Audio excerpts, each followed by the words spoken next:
Social Infrastructure is recorded live on Twitch. Battle reports will be linked in the description so you can follow along. Alright, and we're live. Welcome everyone to Social Infrastructure, a podcast about the Galaxy Simulator known as EVE Online, brought to you by the State Fair Alliance, bringing you the 3 C's of EVE: community, content, and killing. We will be covering new updates on the State Fair Alliance at the end of every episode. You can follow the podcast on Discord at Social Infrastructure Podcast. Watch live right here on Twitch, obviously. Or you can check us out on YouTube now, and hopefully this week you will actually be able to listen to us where podcasts are found. On the podcast, we like to talk to small to medium-sized corporations and alliance directors about how they got started in EVE, where they are currently, and then in future episodes we'll check back in with them. My name is Titus Kyle, CEO of Social Infrastructure. Guest host today is Rots. Go ahead and introduce yourself, sir. Hey, I'm Rots Mineworker. I'm filling in for the real Eilish today. I'm the CEO of Out of the Blue. Yeah, and today with us we have Broodin, who is CEO of Karma Fleet University. Kind of like EVE Uni, but just a little bit different. How you doing today? As we talked about, zero prep work, zero preparation, so I'm winging it as best as possible. Not technically a CEO, just a dean, but It is what it is. Yeah, we all like we all have titles in the game. Indeed. I mean, you're kind of the man with the plan, though. Kind of heard that is a terrifying accusation. I will have you know. I am absolutely terrified and horrified for everyone's sake when it comes to me and a plan. Yeah, maybe more accurately, you're the cat herder. Okay, that I will admit to. I love cats. So. Well, why don't you give us like a little brief history on how you got started in EVE and how you got to become the dean of Karma Fleet University? I started off in EVE, running freight and high-sec, not knowing a daggum person. I switched over from World of Warcraft in 2015. Was in a very small corporation, about 15 to 20 members for the first 2.5, 3 years that I was playing the game. That tanked after our fifth attempt at joining an alliance crashed and burned. So I said, to heck with it. I'm bored, so I kind of flipped a coin and ended up applying to Karma Fleet. And about a year and change after joining Karma Fleet, they came up with this. I'd always enjoyed working with new players. I worked as a member of the outreach team, which is under Karma Fleet's Human Relations Department. And after a certain amount of time, I have no idea the actual time, they decided, hey, we're going to start up a educational style corporation. And I just took it and kind of I ran with the concept, and I loved it, and I enjoyed what I was doing. I love working with new players. I love working with people. That's what drives me, is helping people in this world, whether it's in game in real life, doesn't matter. It's what drives me. So eventually I was sitting on Saturday Night Swarm, which is Karma Fleet's real social fleet of the week. And Merkel-chan completely dimes me out, throws me under the bus, and says, oh, by the way, you're the dean of the university. And I'm like, what? Huh? And since it's just been one freaking fantastic day after another. I love logging in. I love seeing all the new faces. It's fantastic to be able to engage the community in a positive manner. So that's kind of the short and dirty of where I've been and what I've done. Yeah. And I think I was watching a Meta Show episode when that you were on, if I do recall. Had a Hawaiian shirt on, very stylish. And yeah, I would have grabbed one. I would have grabbed one tonight, but they're all dirty still. I wore them through the week, and I wasn't going to throw on a dirty shirt, so I threw my sweater on instead. Good, looking good. Hawaiian shirts, he's dripping in swag.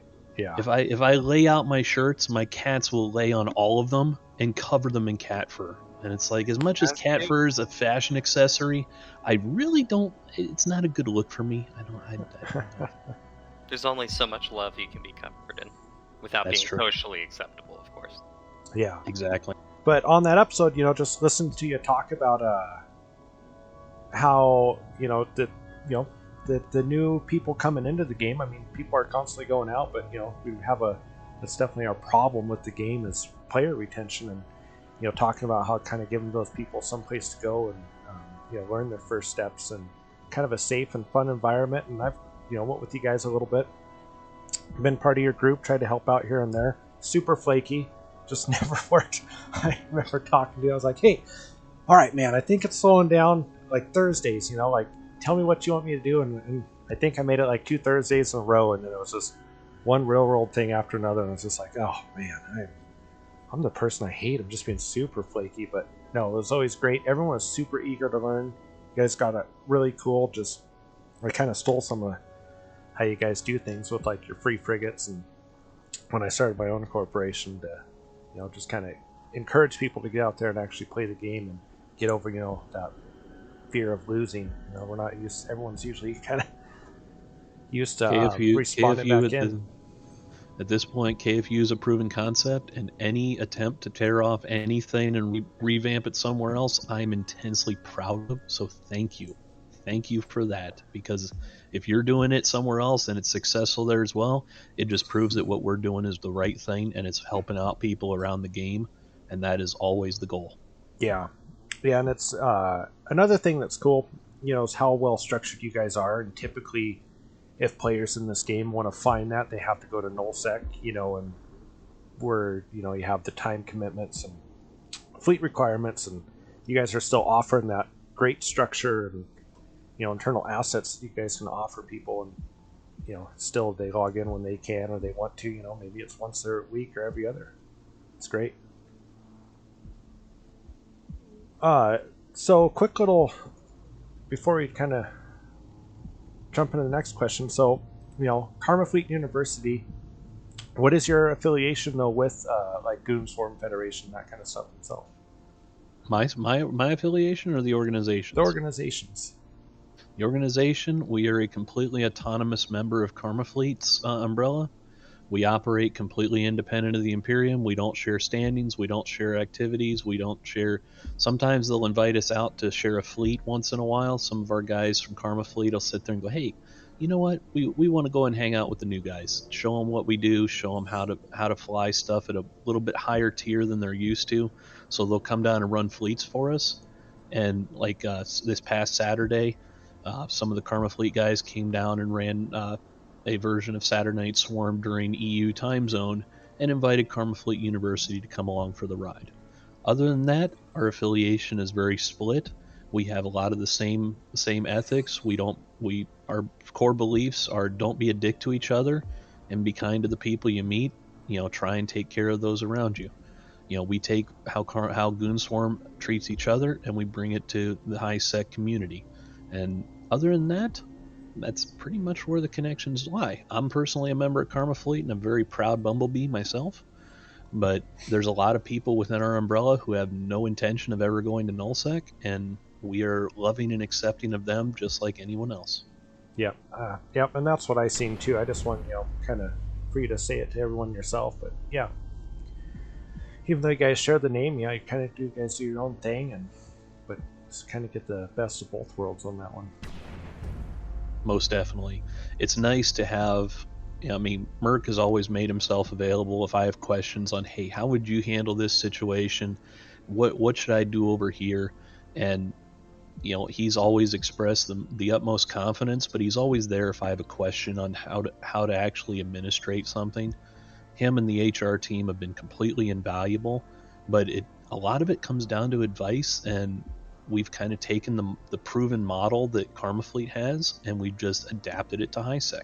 And you can't do that with any other situation than what we've got going, so we take the best of both worlds, we run them together as best as possible, and it seems to be working. We have not crashed and burned in the last 2 years, and we continue to grow, we continue to have high activity numbers, and we keep pulling people into the game and keeping them in the game, because it just is what it is. Yeah, and you guys are growing crazy fast. It's cool to see. It's obviously, like you said, proof of concept. You got the people showing up, so obviously something's working. Yeah, I find, nowadays with the reality isn't, people can look at this one way or another. New bro groups, or any kind of academy, or anything for players in this game, no matter who people assume it's affiliated or what have you. Like, I looked at Karma Fleet, I'm like, oh, it might be Goons or affiliated, or at least affiliated with Karma Fleet. But Karma University being, again, something that someone can come and learn in the game, I'm a huge advocate for. And there's a lot of people that, probably are feeling the same way. There's a lot of alliances doing that nowadays, which is kind of the reason to have the podcast. There's so many you can say, what are you doing, and what is your model? And some might be better than others. I have one approach. I think you guys are doing phenomenal. Just the growth is awesome, and it's just seeing people retained means something's working, and that's huge. Well, and the thing is, the biggest selling point to joining KFU is we have absolutely zero pressure to go anywhere else. There's plenty of people who join KFU and go to enemy alliances of Goons Forum, and it's like, hey, that's a success story. There's plenty of people who join and go to Karma Fleet. Hey, that's a success story.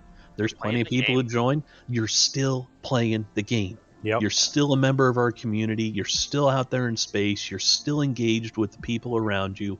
That is a blazing success story. I don't care where you end up or if you ever leave. It doesn't matter. We just want to see you happy, you successful in the EVE environment. And because of that mantra, that is what has been driving our success, and is actually pushing a lot of positivity out into the community as a greater existence. Absolutely. So I suppose on that same vein, what are you guys looking for people wanting to join, or joining corporations? I don't know if that's really a thing you guys do. How do they get a hold of you? How do they get involved? What's your day-to-day content look like for them? Day-to-day content? Pop on our Discord, check out, we have a bot on our coordination channel called Sesh, and we usually have 2 to 3 activities a day, usually a class and a couple fleets.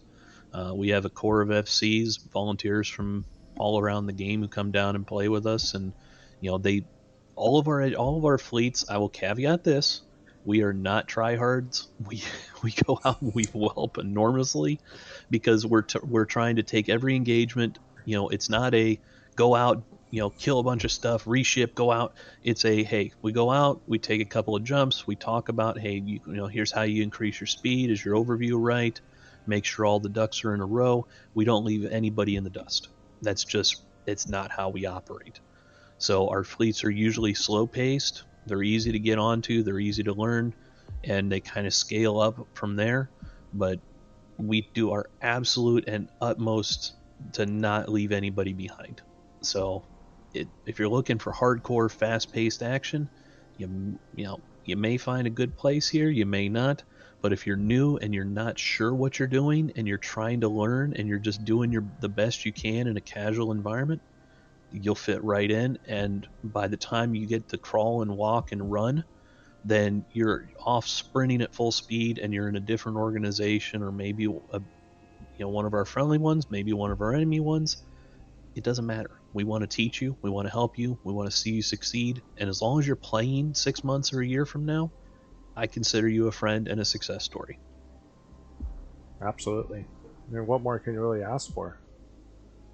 I just don't want people showing up going, hey, what's your kill board look like? Because I don't give a shit. Yeah. No fuck. Zero cares given about kill boards. I could care less. My question is, did you have fun? Did you learn something? If those 2 conditions are met, we're solid. Yeah, and I've been in organizations where, there was an emphasis on the kill board. I mean, sometimes it's mean like we really couldn't undock to even try, It gets in the way. You can't teach a player in EVE without accepting being patient. You can't. No. It's just not a thing. And it's just, you don't learn. I mean, that's why they got the meme. I remember when I was brand new, I saw the learning curve. It's the cliff. Crucifixion on top of the cliff, and everyone's getting hung on the EVE Online one. If you wanna imagine us as part of that meme, we're the rope ladder that's coming down off of that cliff. Yeah. We're not going to do the work for you, but we'll certainly be there to steady your climb as you go up the slope. Yep. You'll get there. Yeah, that's awesome. Yeah, and even with our group, start off with a bunch of new guys, and I kind of forget myself. sometimes I maybe get a little bit too sweaty, getting out there trying to get some PvP kills and taking the guys out, and one thing just kind of didn't go right or another, and like whole fleet kind of died, and I'm just like, shit, But all the guys are just mostly like fucking thrilled that we went out there and had a fight, and it kind of takes me back, a little bit of a step to like, oh yeah, like some of these guys have never even done this before. This is still going out and dying and just being in, a big fleet fight or something like that is new and exciting to them, and it kind of brings me back to when I was in those times myself. And, I don't know, it makes the game a lot funner, and over the course of the last week, kind of going out there and just running against the wall, we've been doing all right now. Getting the guy a little bit of green on the kill board. Yeah, because a week ago, if we were all about kill board status, I probably would have just logged off and not came back, because it was getting pretty red there for a bit. But it's what it is. Who cares? Yeah, Who cares? exactly. You know what? If it looks like a Christmas tree, you're doing it right. Yeah, That's my mindset. As long as you're having fun and you can tell you're having some improvement and you're having a good time while doing it, who cares if you lose 10 ships in a row? Who really gives a shit? Oh, yeah, absolutely. Honestly. Ships are ammunition. Get used to it. You'll have more fun that way. Provide content. Content comes in every form. But it's if you stop it at the kill board, you're not going to get anywhere. Yeah. Yeah, and I've even heard some people say they wish there wasn't a kill board. I don't know if I'm at that point, but yeah, it has its pros and cons. That's definitely for sure. It has its pros and cons. It's really cool when you've been a part of a massive fight to sit there and go, hey, I was there. I was a part of that. The M2 fight, the armor timer. Heck, I go back and every once in a while I'll link my Titan loss from that battle. And it's really fun to sit there and talk about losing that Titan, because it wasn't the enemy fleet of 400 capital ships that killed me in super caps. It was one malediction. One malediction killed me in that fight, because he had me scrammed and I couldn't jump to the Panic Sino in 1DQ. Oh. Otherwise, I would have been pop smoke gone. But I died that day because a newish player in a tiny, minuscule little interceptor had me tackled, pinned me down, while the rest of the enemy fleet primaried and killed me. It's a perfect demonstration of you don't have to be in a massive ship. You don't have to dump thousands of dollars. You don't have to have years worth of skills. If you practice and you put that practice into a major fight, you can be a hell of an impact regardless of what you're flying. It shows all the new players that yes, you can be a part of something big even if you're small. And it creates a massive amount of optimism as far as a new player goes. Yeah, absolutely. That's kind of all. I make sure every fleet I take out, there's always a lot of these higher end fleets and stuff. They have these minimum skill requirements and what you can fly. But I mean, if all you can fly is a slasher, I'll take you every time as opposed to not. And like you said, just for those little situations like that, can't shoot him if he warps off. We take our free frigates, which anyone with a day 2 in the game can sit in them. Day 1, if you're really paying attention, you get, because I always assume that day 1 you're going to forget how to set up your skill queue. So day 2 is where I kind of set my standard. But day 2 in the game, you can fit into our free frigates program, and we take them on every single fleet we fly. Because again, you can't kill it if it warps away. So learning how to tackle, learning how to break tackle, everything in between is fantastic for new players to know and experience. Yeah, for sure. And just even, that giving them that free frigate will give them a better understanding of how a ship should be fit and flown. Because I've seen a lot of, I was no better myself. I fitted first thing I had to do was get in Hyperion and run around high sec. And thankfully the person I decided to have a duel with didn't kill me and kind of showed me at the end of it. But yeah, it's... So. I have several embarrassing losses on my kill board from when I was new. I'm not going to lie. Like I said, I don't care about kill boards, but they're a fun novelty to look at and sit there and go, you know what? I started it here, and now I'm still there, but I'm trying a little harder. It's just... Yeah, having the base skill requirements for a large Tech 2 armor repper does not mean you should fly a triple rep Hyperion. I figured that out. So what's your future plans? Where are you guys like trying to go? Just continue on, or Continuing on. Honestly, with the new player experience getting revamped, CCP's done a fantastic job of really focusing on some of the new player issues in the game. And at the end of the day, we want to see more players coming to EVE Online. We want to see more retention in EVE Online. And you know what? If we don't grow by a single person and it's just the same flow in, flow out, as long as those people are staying in the game and the concurrent player count continues to go back up as it has since the end of the war, then I'm perfectly happy. I'm happy seeing people happy, because if they're learning, if they're growing, if they're staying in the game, the concurrent player count's going up. It means we're succeeding somewhere, and that success is what I'm going for, not a specific goal or, oh well, we want to be a super. No, screw that. We want to be a positive influence, and that can't be measured with numbers. yeah, absolutely.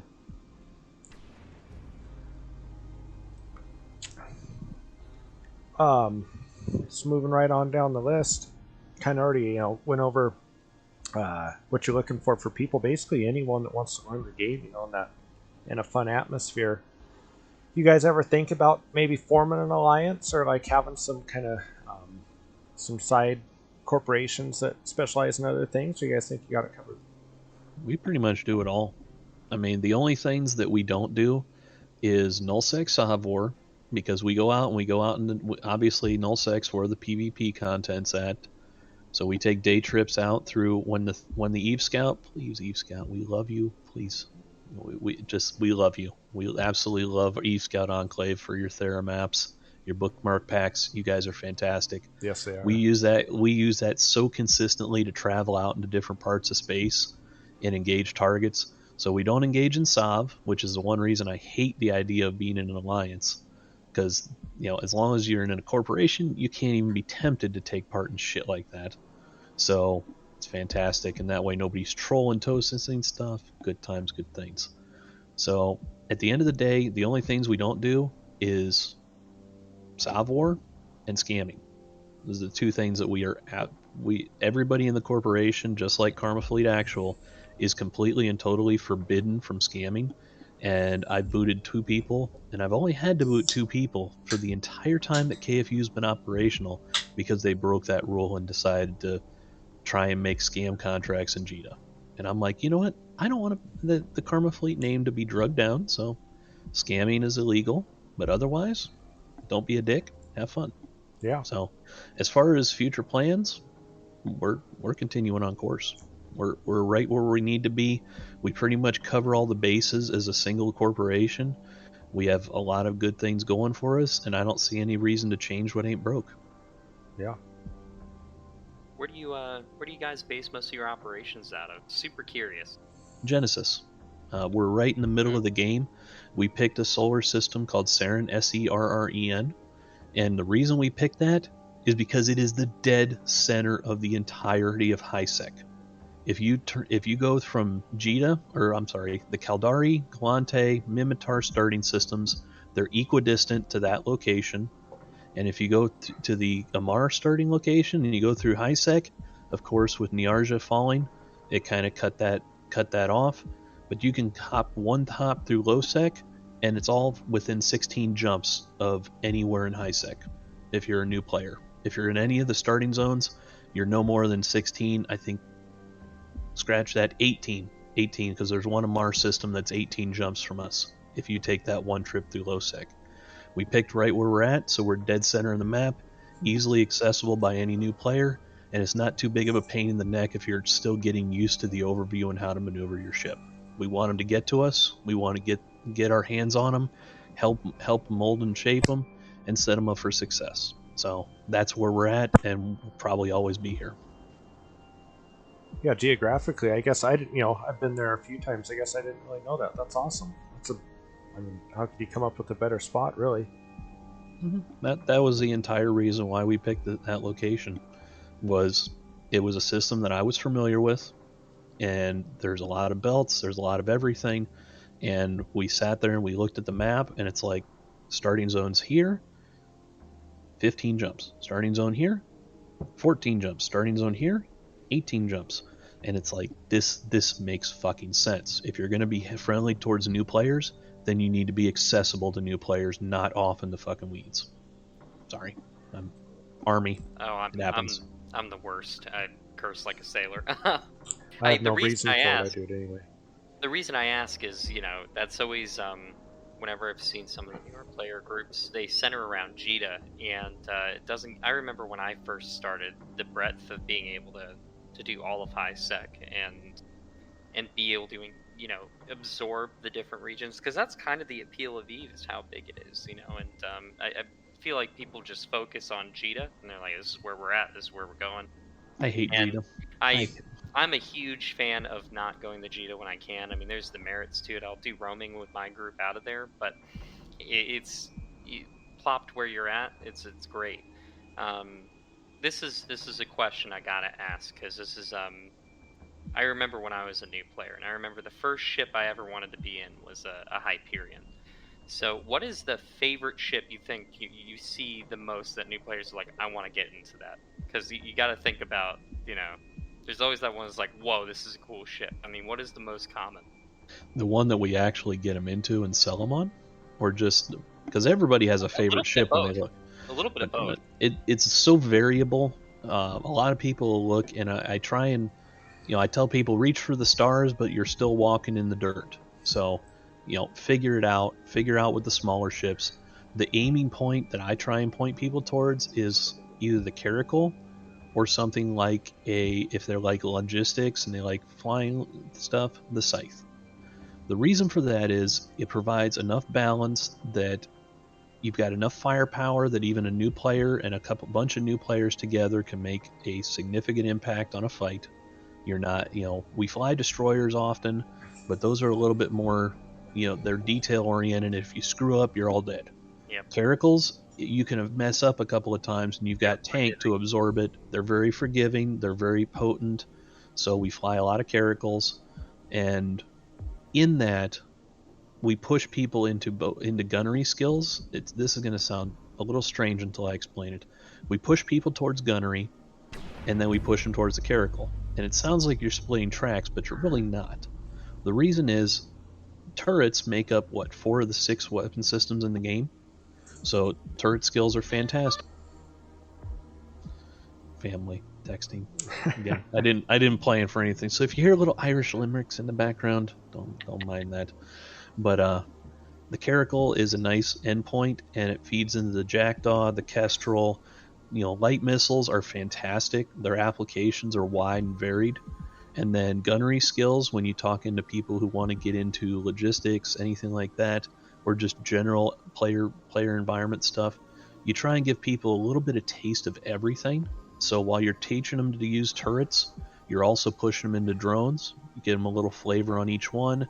Then you push them into a missile boat, see how they like. And what that does is it gives them the choice of, hey, what do I enjoy flying?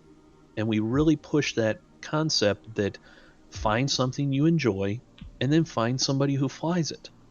Because at the end of the day, if you hate the way that projectile turrets sound, and you hate the fact that, I'm going to be stuck in a Munin forever because that's the meta, then fly something like a Cerberus or a Caracal, and you can sit there and listen to the whoosh as the missile flies off and blows the hell out of somebody.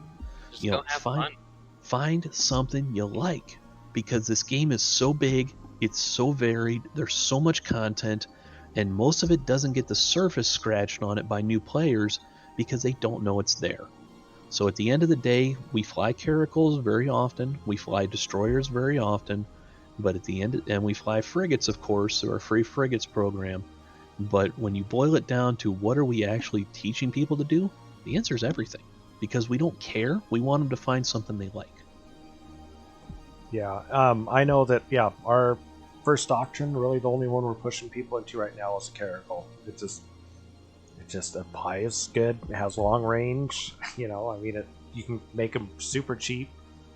And then, and I came up with, the one great thing that I think they added, pretty recently was how you could have the skill plans and kind of lay out one yourself and have an easy link. I think that's been a huge change that I know if that was a thing, it would have saved me a lot of time in the game off the get-go. What direction to go with. But yeah, so yep, we use caracals. I agree with you 100%. We also go ospreys, which is a little more difficult though with cap chain, but no, the scythe is a great one. That's why we use scythes. We want people to get used to the basic concept of, okay, here's how you anchor, and then once they get that concept down, if they like flying scythes, we introduce them to the concept of a logi anchor. We touch on that even with our How to Fleet class, which is our basic, we're going to send you out with 5 other people. Here, take this class first. They get the concept of, and the idea in their head of, hey, there's a logi anchor somewhere in the process, and that's a completely different anchoring point. So with the scythe, you can kind of push them into logi slowly, and where they're effective, and they feel like they're effective, and they feel like they're contributing, so it's a more positive flow. And then eventually somewhere down the road you can touch on cap chaining, because heaven knows if you screw up a cap chain, you're dead. Oh, yep. Scythes are a lot more forgiving. They're a lot easier to learn on. It's kind of like you don't give someone a Maserati as their first car. You give them a Ford Focus. So it may not be as high performance, but it'll get them from point A to point B. And if they bump into a freaking light pole with it, you're not going to be sad, and neither will they. Yeah, we may or may not have lost the scythe, rest in peace, due to some cap chain learning deals on the station. One of the things I actually did was, because the cap chain is such it's a real interesting thing for people to get a concept. I actually made a little bantam, purely for training, a little bantam fit that I send the guys out and warp them all over grid, and we make our own little channel for one up, one down. It's just got 2 small cap reppers on it, which have a crazy short range that brings its own little problems. But yeah, it's a fun boat. Scythe is great though, and to get back, what is it about the Hyperion? I think I flew it. Power. Yeah, it looks like I can probably answer that one. It looks beautiful. It is a fantastic looking ship. If you read the bonuses, it reads like this is going to be a badass. Yep. Because it's not like armor resistance. It's like this Joker is going to rep itself like a monster. So when you look at the stats, you look at the ship, you look at what it fits, you look at a good fitting off Ezekiel or a Forum, you're sitting there, you're like, this ship is a badass and I want to fly it. It is a great ship. It's just not great for brand new players. No. It is, I find myself, so, my story is I finally did get in one, and I quickly learned first or second outing with it. I was like, it doesn't have an application bonus. And this is back in the days also when you could, do solo work, maybe with an off-grid boost or something, and I had a buddy who would just sit there with this tune and off-grid boost me and try it out, because I didn't have the skills. And I found very quickly I had to draw them in. And, I could rep like a son, but, couldn't... If you can't break them. Going, you can't break them. And if they dropped something, reasonable on you, you were kind of dead anyway. Which is solo work, I took one out recently, even just, we were doing a roam out of G. The guys are like, hey, let's go fly what we want to do. And I fit up a shield Hyperion with rails and actually had a lot of fun with it. It's not at all how you use that ship, but, it was something different. It's EVE Online. It's a gorgeous model. As a scenery carpenter, as a guy who does art and does props and does paint and all these things for a living, it is the only EVE Online ship I said, I'm going to take that to work and I'm going to build it. So I made one on my own. But oh, that's awesome. It's a hell of a ship. You just don't see them all that often. No. Which is a shame. And it's the same thing with my favorite ship in the game. If I could only ever fly one ship for the remainder of the game, and mind you, I have Mastery 5 on almost every Titan in the game. My favorite ship, the Algos. I absolutely love it. You throw the Interbus skin on that thing, it is the sexiest ship in the game, at least in my opinion. I love it. It's so easy to fly. It's cheap. I could sit there and with what I've got in the bank right now, I could fly those from here till the servers melt, and I will be happy as a clam. I love the Algos. It is a beautiful hull. It performs fantastically. That's the one ship in the game. If you told me you have to put down one hull, I'd be like, yeah, take the bellicose. No, you has to be one you like. I'm like, anything but the Algos. Yep. That just it. I get you. Even though it may not be the best ship, it's my favorite The ship. one I want, exactly. Yeah, that was our bread and butter back in Faction Warfare tomorrow. It's funny you bring up the bellicose because I got this little fit I came up with a while back that it's like kind of a kitey bellicose fit, and people just don't respect it, and it doesn't work out good for them because she took down 2 assault frigates today, so it was super fun. You fit a bellicose right, it's a monster. The Yeah. problem is it's not really fast. No. So it lacks the speed of some other hulls of comparable capability, and it lacks the tank of it. So if you can get in close and somebody gets overconfident, yeah, you can smack the living shit out of them, and it's beautiful. But the bellicose, it's a ship in EVE Online. That's about all you can usually say for it from day to day. Yeah. I know a guy. He's out in. You find him in Vale, Ka-Ren. There might be some people I recognize the name, but he sits in ID and Vale. At least that's what his most recent grounds were. And he'd have a bellicose, and he'd sit that sucker on a drag bubble, and he'd catch things all day in that T1 bellicose. Yep.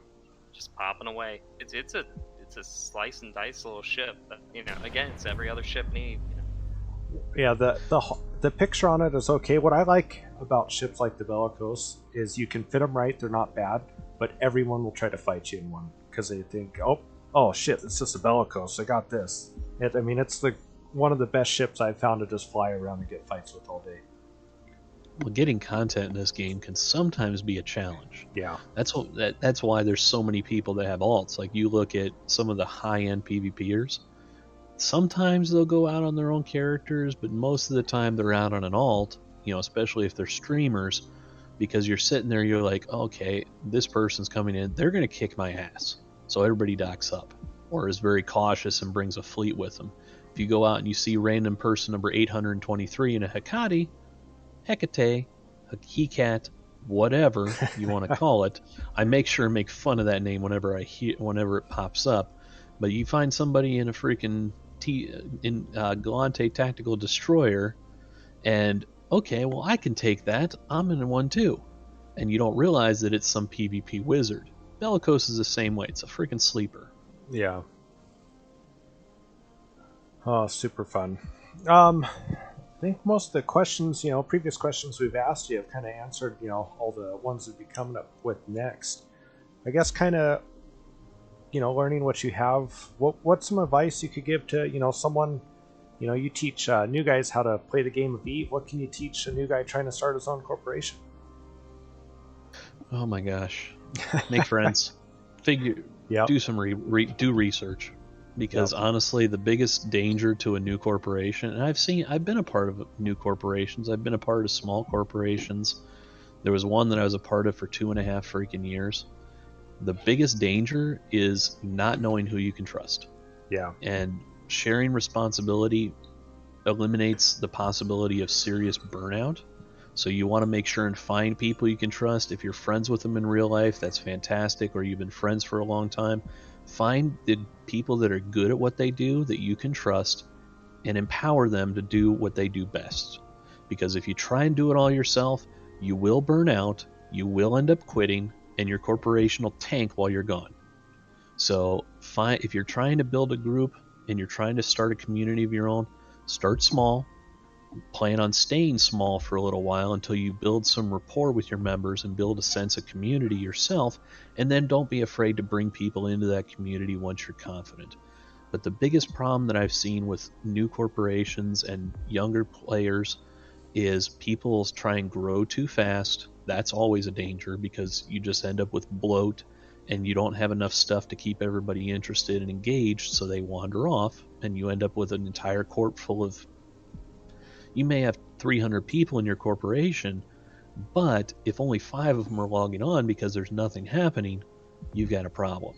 Yep. So don't be in a big rush to grow too fast, but also be wary of stagnation. People are always going to quit the game. They're always going to balance out. There's always attrition. If you're not growing, you're shrinking. But plan on growing at a nice, slow, steady rate. The rate is variable, of course, based on what your corporation is and what you're trying to do, but find people you can trust. That's the biggest thing that I can tell you. Find people you can trust, empower them. If somebody loves doing logistics and transporting shit, put them in charge of that and support them 110%, because that takes responsibility off of you and it puts it in someone else's hands.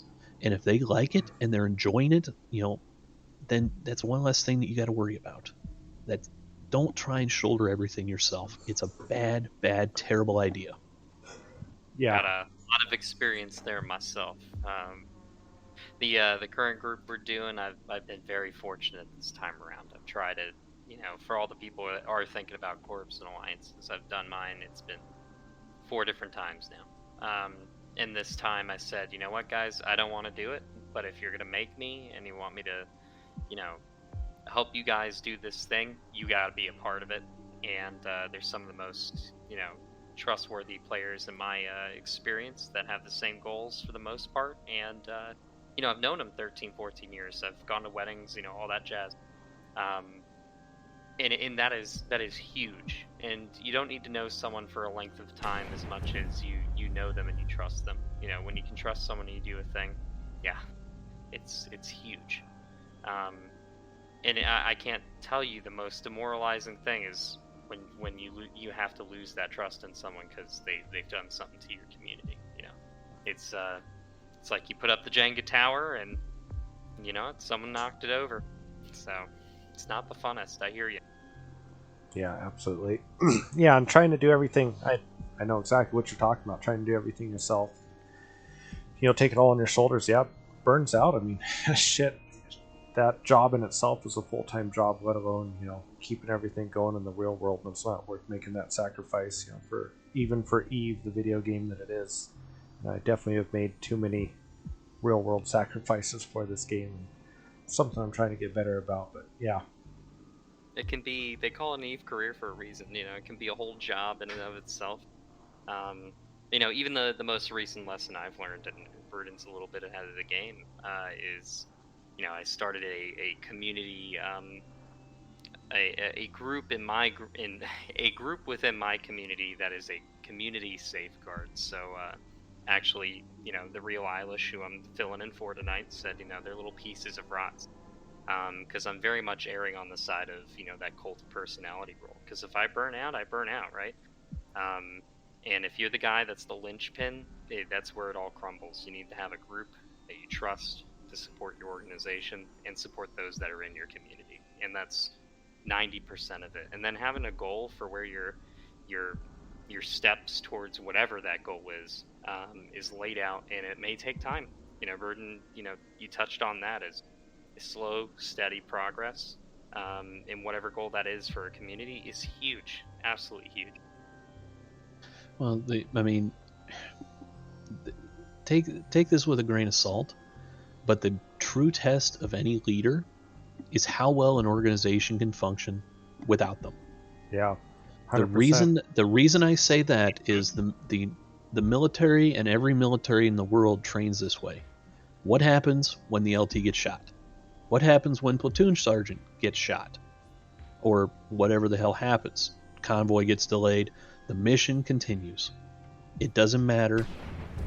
Find the right people, teach them, train them, empower them, make it so that they're comfortable in that position, so that when and if, more specifically when, you burn out or need a break or something in real life happens, you can take a step back. I mean, my real life was a train wreck for about last few months. I stepped back. A couple of my friggin' directors stepped in, ran stuff like champs, and the organization continues to function. I could not have been prouder. That's just it. It is what it is. You have to make sure that the organization, and you always look out for the individual, but again, you can't take care of the individual if you don't have an organization to do it with. So taking care of the organization's health comes ahead of, well, I want to do this. No. If I want to do something, I want to do it with someone else so that they know how to do it if I need to step away. So the true test of any leader in any organization, anywhere in the world, in all of humanity, if you pull them out for 6 months, will the organization exist when they get back? That's the key. Yeah, I agree 100% with that. Yep. And then, yeah, another thing, to kind of take another step back from something you said earlier is like, yeah, people you can trust. I mean, it started, State Federal Alliance with, a very good real world friend. And if it would have been me on my own trying to do this again, yeah, I would have already probably been done by now. But yeah, 100%. I mean, you have to try to get to that point where you can take a step back and, come back to that community. It's freaking nice because when, and I'll toot my own horn here, we've gotten to the point in KFU where I can step back and I can be a line member. I take an entire weeks off when I don't do anything but sit down in comms and just shoot the shit. I don't do any real work. And if somebody, says, hey, I can't make it to teach my class tomorrow, what do I do? It's like, hey, I'll cover for you. Too easy. I leave myself unencumbered so that I can patch in and make sure that things run smoothly. But if I absolutely had to, I could walk the hell away and KFU would continue to function appropriately. And that's the goal. That if you are setting yourself up for success in the long run and you're trying to be small group leadership, large group leadership, video game leadership, look for people that can replace you and trust them and empower them and teach them everything you know. Because if you have to walk away, your pride and joy group that you've built, whether it's a guild, clan, corporation, alliance, coalition, if you can't walk away for a couple of weeks without everything collapsing, then you're not doing it right. Yep, I agree. Yeah. So with that being said, I'm going to take a week off, guys. So we'll see how you take care of yourselves. Eilish has got it, clearly. Yeah. No, that's good stuff. No, it was right now, Eilish is actually part of my community group. I'm going through the process of, hey, we've got our newer, we got out of the blue up, and, we're expanding the community. We've had a lot of mergers of people looking to do the same stuff, and making it so that I can take a step away, which I've been able to do, very recently, and I've been like, wow, it's the first time I've been able to do that. It's a good feeling when you succeed in that, because then, not a lot of people know it, but when you go and start one of these communities in EVE, it is a job. There's, I've said it before, even on the podcast, you had interviewed me in the role of, where Broodin is right now is, the hardest thing CCP has done for players is not make it easier to do the community building. And, not a rag on CCP, it's part of it. It doesn't matter in real life. Being the captain of a ship is pretty difficult. But you have an XO, right? And then maybe that XO has a few underlings. It needs to happen in the community. And so most recently, I've been able to go and sit and be a line member. It's been nice to just relax or do other things I want to focus on. Talk to your day-to-day new bro. Say, hey, what do you need? I'm here to help you. Best thing you can do is be present, and if you don't have the time to do that, I mean, what are you doing, right? Yeah, I think that should be kind of a signal of, if you can't do that, I think that should be a signal to yourself of where am I, and maybe I need to take a little step back. It has to happen. Yep. I'm very proud because after Vegas, I spent a weekend freaking completely AFK. Didn't turn on my computer, didn't check Discord, nothing. Came back, everything was running smooth. A couple days after I came back from Vegas, a very good friend from back, Blast from the Past, came back, and I'm like, hey, I'm gonna hang out. So I've been playing with them, playing other games with them, and it's like, you know what? I'm still here. I'm still on comms. I'm still watching. I'm still here for if people need me. But the directors have got this. It's like, you know what? I'm not the freaking captain of the ship anymore. The community is the captain of the ship. I'm just a figurehead, and that's all that's what it should be. A cult of personality will not survive the test of time. So you've got to have a team, and it has to be team concept for it to work. And for me to be able to step back and say, you know what, I'm just going to go out here and mine today. I'm going to provide I'm going to sit out in a belt, and I'm going to boost people. I'm not even going to mine myself. I'm just going to boost. And the only thing that went wrong was my ore hole filled up a couple times, and I forgot to empty it. The organization functions fantastically without me, and I cannot be prouder of that fact. It is wonderful. Yeah. Well, and so for how can people find how to join you guys? I mean, in game or now, how do they become a part of KFU?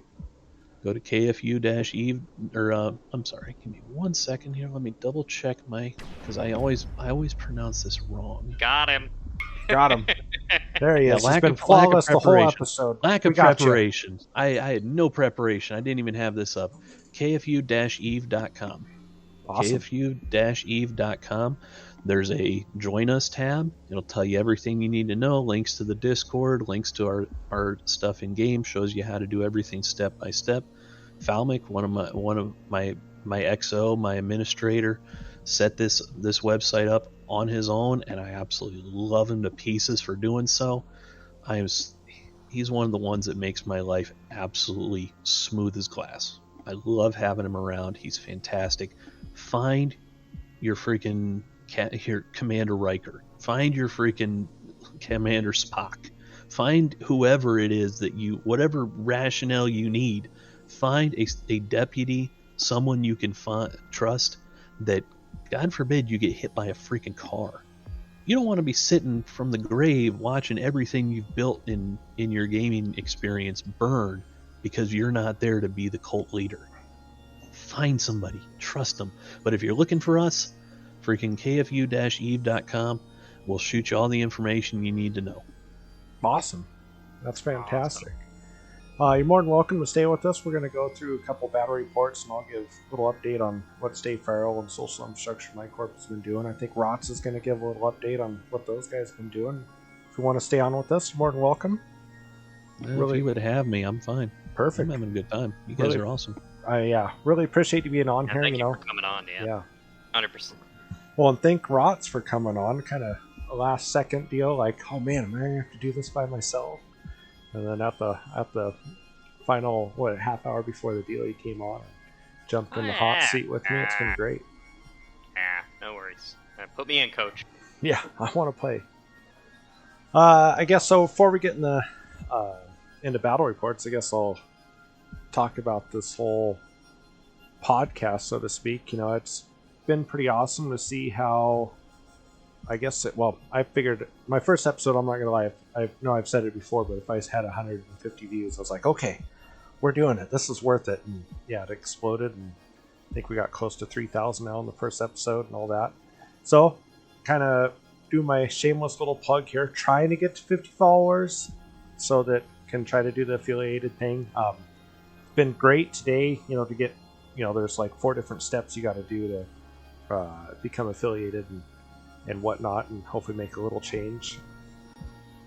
And then today, I did some streaming, which was super fun. It was with the gang out in Tama, and we were just kind of fighting, in super cheap frigates. Everything that was coming at us, we were just going, and the wife pops in like, "Are you streaming?" I'm like, "Oh, no." So I just popped it up, and had some people watching. And one of the guys that was watching the stream found out about us and actually joined the Corp today, just from that little deal. So that's been awesome.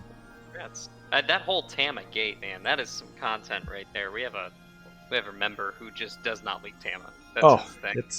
And you could live your whole entire Eve life in Tama, I would say, and be very happy doing it. Whole communities centered on Tama. Yeah.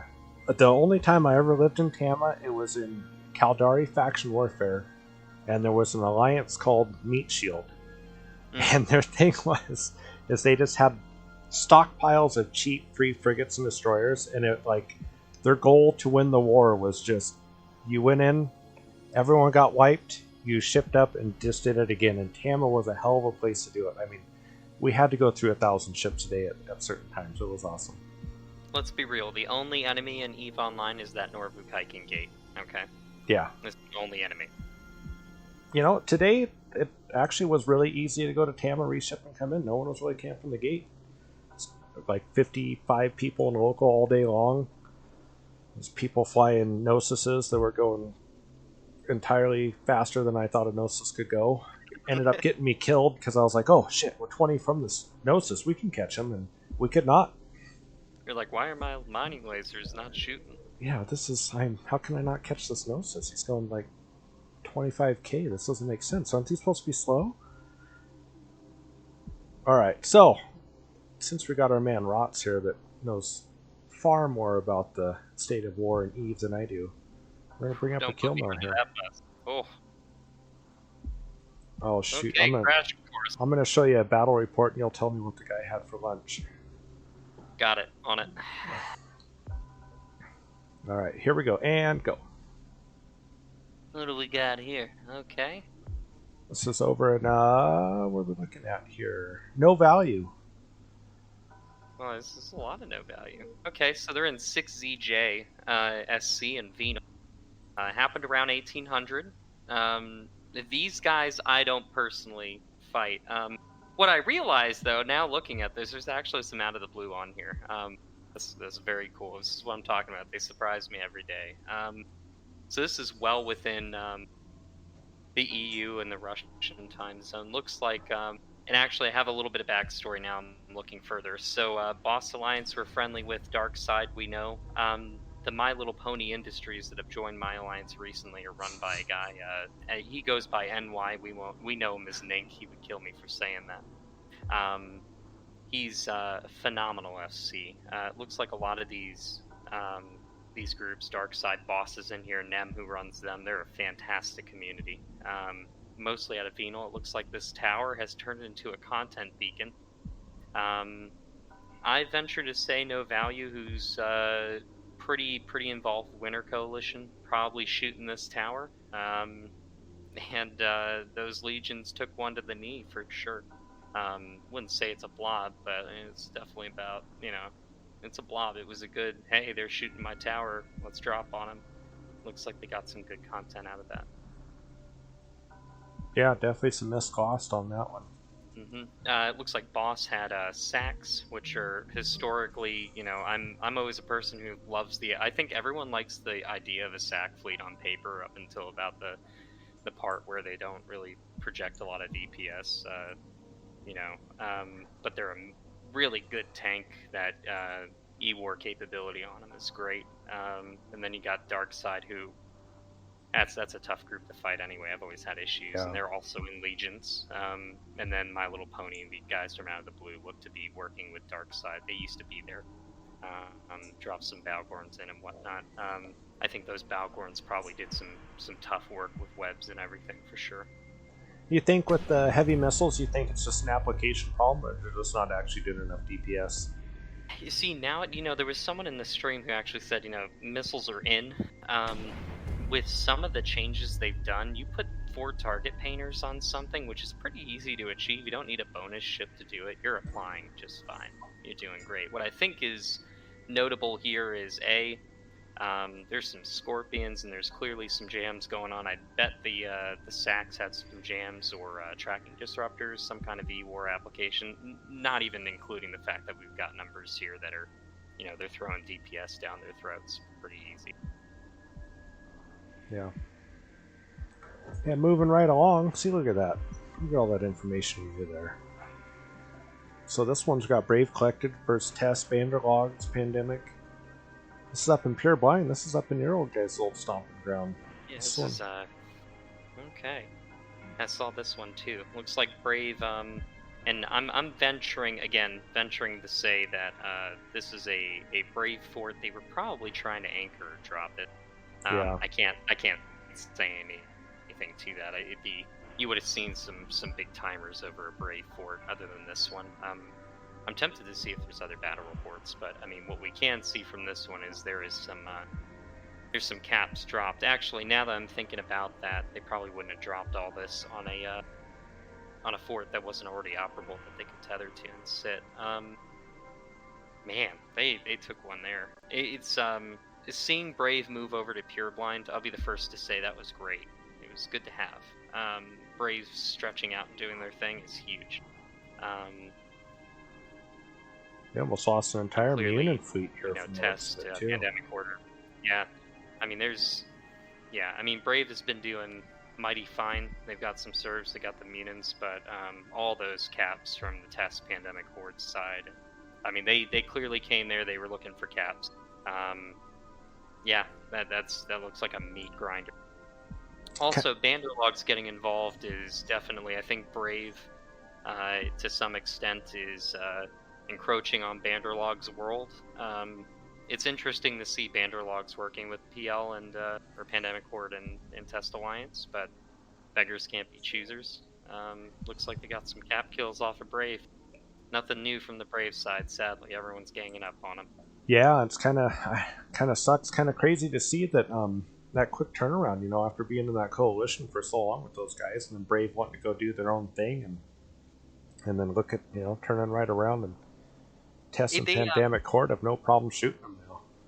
Yeah, a lot of these groups. I mean, this is an overarching thing. What I thought after the big war. Goons 1, I thought and hoped a lot of these blocks would kind of shake up. I know there's been, a pretty good reset on that end, so everything's kind of game.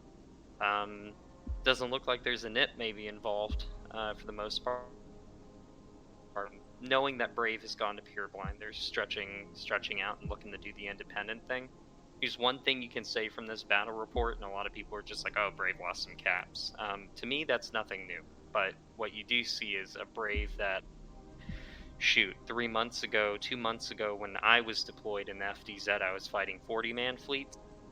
Now you see 189 Brave. People are logging in their alts. They're clearly got some content, clearly leadership, and some changes they've made. They're providing something to the membership in Brave that they wanted. They're not just going out and doing this big block level, go shoot goons, go do whatever Pappy says kind of deal. In my opinion, this is a huge step to see this over, maybe something else they were doing in a gem, and it's a nice reverb, nice bounce back for sure. Yeah, it's kind of cool to see that members of Brave and stuff that they want to go out there and not be given an area, but to take it themselves, and obviously, like the proof's in the pudding.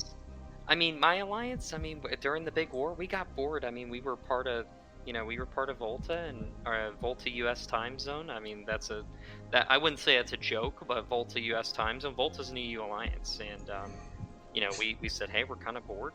We keep hitting the frat wall.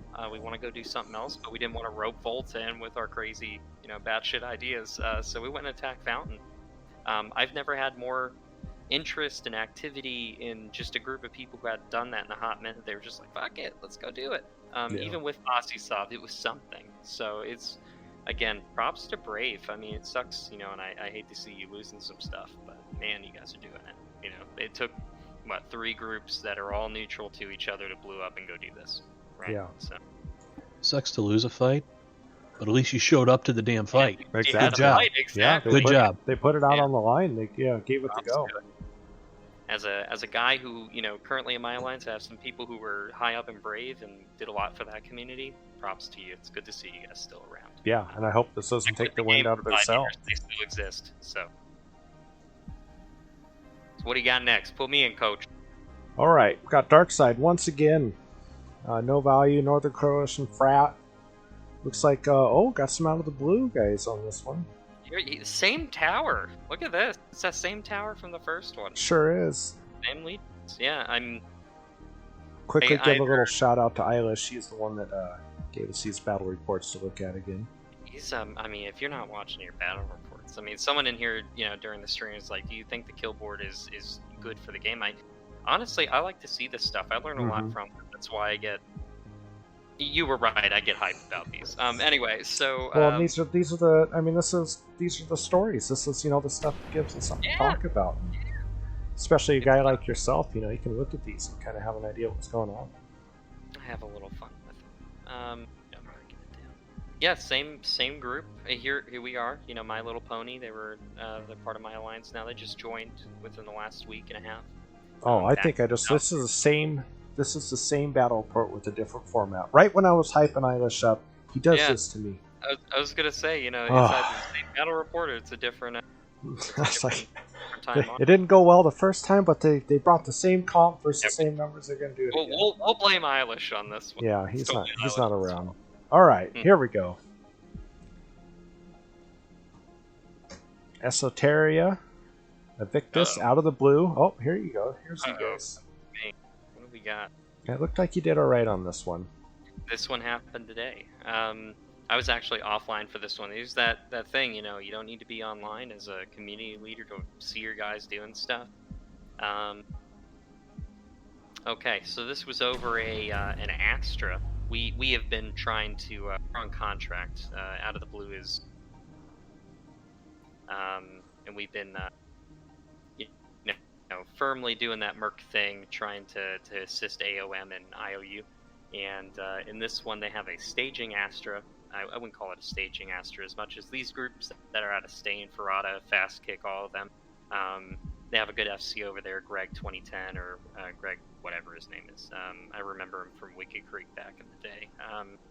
We chatted up in local recently. They're just doing their thing, attacking that top pocket in ESO, which is very, in my opinion, it could have been a part of Stain. So it's AOM and them are actually a little bit further away than, say, these Stain Russians and all of that, with respect to getting into the pocket.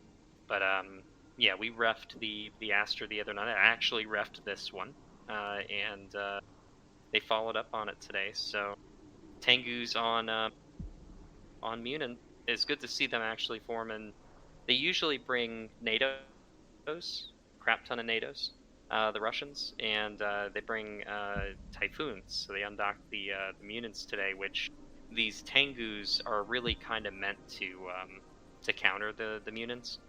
And it looks like they got some cap kills out of it and had some fun doing it. Again, it's a little bit of a blob. There's 101 versus 62.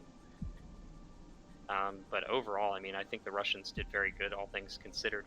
And my understanding is they pushed my guys have pushed that Astra into its hull timer. Nice. So we'll maybe get to see something else. So how are those how are those Tengus fit up to counter the Munins? What's kind of going on there? It's so it's I wouldn't say maybe the Tengu. My wording is the Tengus are, they're meant to counter Munins. I think right now you could get into any T3 with an afterburner and be moderately effective under certain situations. And some blocks would say, hey, you wouldn't dare do an AB T3 right now in the large fights, and you wouldn't. In my opinion, you wouldn't. You'd be using hacks. But if you're doing engagements like this is medium, maybe slightly medium large scale. It's an easy comp to Sig Tank A, and B, you have jammers on those Tengus. So every one of those Tengus has a jam. They overheat the jam, and you're jamming Logi or you're jamming Munins. Most people with their Munin fleets are bringing Simis, so it's all red jammers. So you're just going down the list, find the closest name, and jam it out. And again, heavy missiles are applying fine. So if you get that critical mass, you're doing a thing. I think it takes about 50 to 60 somewhere in there, with good links going on Tengus for Munins to Alpha U. So yeah, it's a huge number. When you're looking at some battleships right now, Munins apply way better. And so for a small group like us, Tengus have been working. But I see IOU is in this fleet, which is a good one to see. And yeah, that's 90% of the Tengu lost males you see will be something not a Munin fleet, or the Munin fleet was bigger. But anytime you really see these big Munin fights, and they're maybe 100 on whatever, if you got Tengus, you're probably doing pretty good. It lets a smaller group fight with those jams. Yeah. Well, shoot, there you go, Broodin. You could just get those guys once they got the Caracal down, just get them right into that Tengu, and you'll be set. Oh, that's cool. That's an expensive comp with a lot of skill points involved to be sitting in that. That's cool. The SP, those are very skill point intensive ships, and they are very. Yeah. It requires a very solid amount of pilot experience to fly them. So I mad think, props to those who are flying those fleets, but I think KFU is going to stick to something a little bit cheaper. good call. Yeah, kind of, yeah. You can fly what, probably almost 10, 15 caracals for that price. Yeah. Yeah, It's kind of, we could throw caracals into a wood chipper for what a Tengu fleet would cost. So yeah, no I kidding. think we'll stick with the caracals for the time being. Thank you, though. I appreciate the thought and concern. Well, that's pretty much all we got on that front. Let's see if I can get this whole internet thing off here. Cole says, caracals slide right into Drakes if you want a bigger dick. It's like, yeah, I could go with Drake. There's not enough Drakes in the entire Eve. Yeah, I think we got a ham Drake fit that hopefully at some point we'll have to throw around a little bit. We'll see how that one goes. I know it'll be me throwing those ones in the wood chipper, but I'm willing to do it. I'll leave you to it. Yeah. It's just we'll fit ABs on there and we'll fly it just like a Tengu. What could go wrong? Doesn't matter. You're in a Drake. Life's good. You're in a Drake. Yeah. So yeah, I guess that's pretty much all we got with that. Kind of wrapping down. Kind of go over a little bit of recap with the Alliance.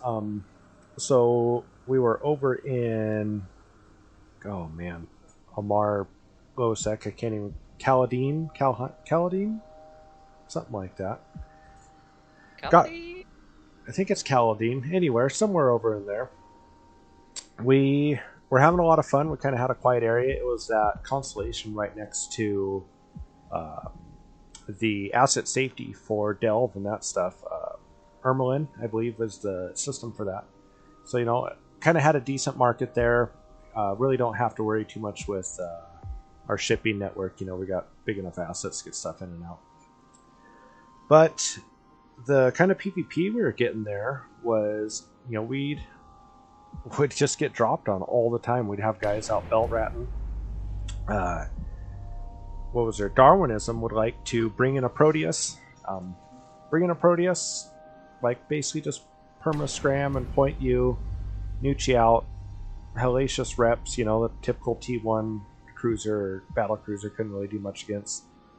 Throw up a covert op Sino, bring in a Panther, and just blap you. Which is like, okay. So we're going to need a few more guys for this. So finally got enough people online, and as we're growing, we just don't have, can't throw the numbers at it. So I'm like, okay, finally. So, we know their game. They're going to do it on an undock. Perfect. I'm going to go out, bait them. Going to have just a tanky stabber with a scram. We'll wait for him to jump that Panther in. We'll undock with our guys. Had a guy in a Drake. Had a couple Ospreys. Perfect. We can handle a Panther. No problem. This will be a great kill now. So start rolling with the plan. Everything goes planned. Yep. Sure enough, there's the Proteus. There's the Sino. Sino's up. It's like, and they dropped 12 Black Ops battleships on us for our 6-man T1 fleet. So about 2 hours later, our shit was mainly packed up and we were on our way out of the area because there was only one way this was going to go. Just not conducive place for a smaller alliance like us to grow. So yeah, so we ended up moving on over to Placid. Kind of found a little, a nice little kind of dead-end system in low sec. I think our high sec's 14 jumps from Jeddah, which makes logistics super easy, and recruitment has been super great this week. And yeah, it's just been so much. Been handing over to Tama, finally getting the kind of PvP flights, that these new guys can sink their teeth into and, actually walk away from with potentially getting a win. It's just nothing we can do versus, Redeemers and Panthers and all that dropping on us. So it's been a great move. Recruitment's been super good. Did a stream today. Picked up a guy that was watching the stream, and yeah, it's been super awesome. I'm excited for our new area. I think it's going to be good. Lost a couple wormhole corporations on the Alliance. Kind of decided to go their own way. They joined some other wormhole groups and whatnot. I think we're focusing a little more right now for corporation recruitment, kind of based more on PvP corporations. We're doing pretty good, on our PvE and mining stuff. It's kind of the direction we're going in, and it's been really good. It was a good change. Pain in the ass always to move, but we got it done super quick, actually, for a bunch of new guys. And everyone made the move. We didn't lose any players. So, yeah. How about you guys, Rots?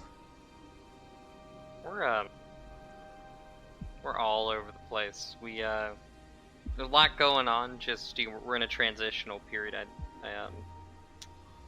It's